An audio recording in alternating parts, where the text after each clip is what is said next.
Queridos irmãos e irmãs, acolhemos essa palavra de Jesus.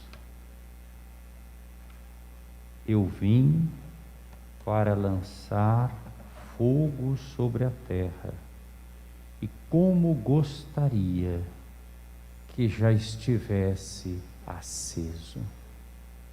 Jesus expressa aqui um desejo. E se nós somos discípulos de Jesus e queremos nos configurar a Ele, nós precisamos cultivar em nossa vida os mesmos sentimentos de Jesus.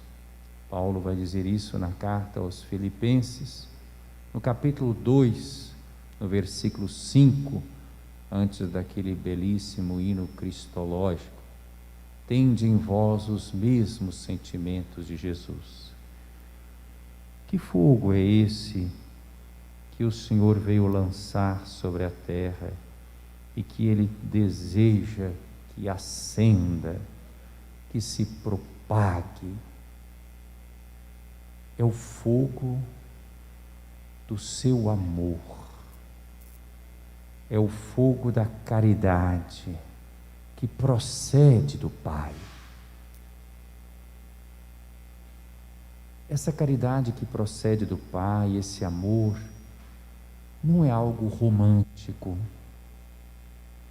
mas é algo que realmente modifica a nossa maneira de pensar, a nossa maneira de agir, a nossa maneira de ser. Aderir a Jesus não é aderir a um conjunto de ideias, por mais belas que essas ideias pudessem ser. Aderir a Jesus é aderir à sua pessoa, ao seu caminho. E o caminho de Jesus passa pelo esvaziamento, pelo serviço até a morte e morte de cruz. Devo receber um batismo, e como estou ansioso até que isto se cumpra. Não é que Jesus queira sofrer, é que Jesus quer cativar a humanidade pelo amor que Ele quer revelar definitivamente. Mas não é só uma revelação para nos dar uma informação que a gente retém na inteligência, na reflexão. Ele nos comunica a graça, a força para viver a vida nova. Isso significa que Ele nos dá uma paz inquieta. Muitas vezes nós rezamos: Jesus manso e humilde de coração, fazei o nosso coração semelhante ao vosso. Ele não nos dá uma quietude no sentido de uma acomodação, de uma omissão, de uma inatividade, dos braços cruzados. Mas essa caridade de Cristo deve nos impelir, nos impulsionar a sermos evangelizadores, como nós estamos rezando aqui nessa missa, pela evangelização dos povos, razão de ser da igreja. A igreja vive para a missão, mas a missão se origina na própria Santíssima Trindade, porque o Pai enviou o Espírito, enviou o seu Filho. Jesus e o Espírito são como que os dois braços do Pai, pelos quais Ele tudo fez e com os quais Ele nos abraça, para usar uma bela imagem de Santo Irineu, padre da igreja primitiva. Então, meus irmãos, nesse batismo, que é a paixão do Senhor, Ele revela esse amor de Deus por nós. Se Deus é por nós, quem será contra nós? Como vai dizer Paulo na carta aos Romanos, no capítulo 8. Hoje, nós ainda estamos lendo e meditando a carta aos Romanos, mas estamos no capítulo 6, que é o capítulo em que Paulo fala do batismo. E ele diz claramente nesse capítulo, leitura que a gente lê na vigília pascal: aqueles que são batizados na morte de Cristo para ressuscitar com Cristo. E aqui nesse trecho de hoje, Paulo lembra: se outrora nós colocamos os nossos membros a serviço do pecado, escravos do pecado, porque pecado não é manifestação de liberdade. Escolher o mal é nos escravizar. Escolher o mal não é sinal de liberdade, é sinal de debilidade, de fraqueza, de fragilidade, de enfraquecimento, de comprometimento da própria liberdade, que se torna viciada, presa por desejos tenebrosos, por instintos egoístas, por impulsos cegos, que não são das pessoas livres para amar e para servir. Paulo diz: outrora oferecestes vossos membros como escravos, né, para todo tipo de desordem moral. Agora, colocai vossos membros a serviço da justiça.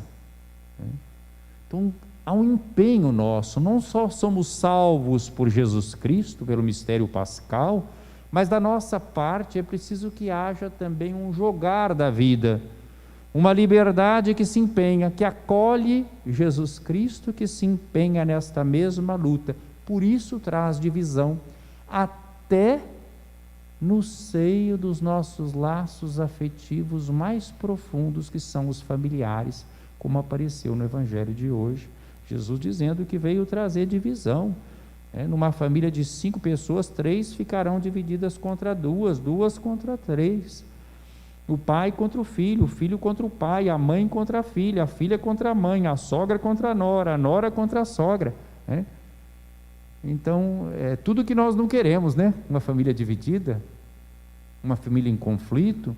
Mas aqui não é esse conflito por causa, digamos assim, de discórdias e de opiniões superficiais. Não, é o conflito daqueles que aderem a Jesus e daqueles que querem ficar prisioneiros dos seus instintos egoístas, que querem ficar prisioneiros da sua acomodação.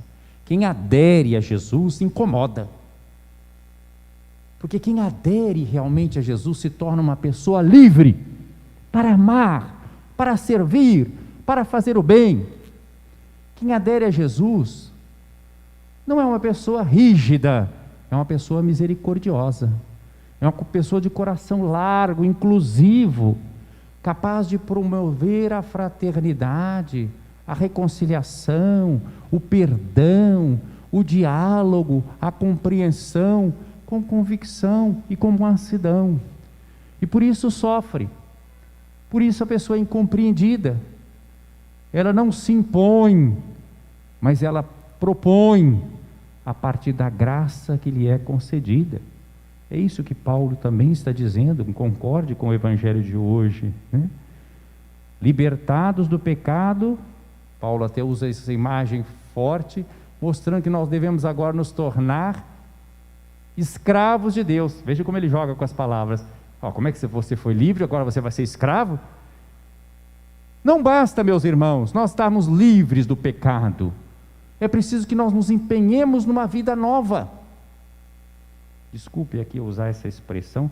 Às vezes a pessoa vem à igreja e até procura, assim, para aliviar a sua consciência. A gente entende, isso também faz parte. E vem, vou usar essa expressão um pouco assim forte, dá uma confessada, né?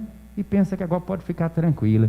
Se ela confessou realmente, ela tem que começar a viver uma vida nova, porque senão a casa vai ficar só arrumadinha, como Jesus diz num outro trecho do Evangelho, e depois vem o demônio que saiu, ele vai rodar e vai achar a casa arrumadinha, ele volta e com mais companhia e toma conta daquela casa, porque ela ficou sem senhor.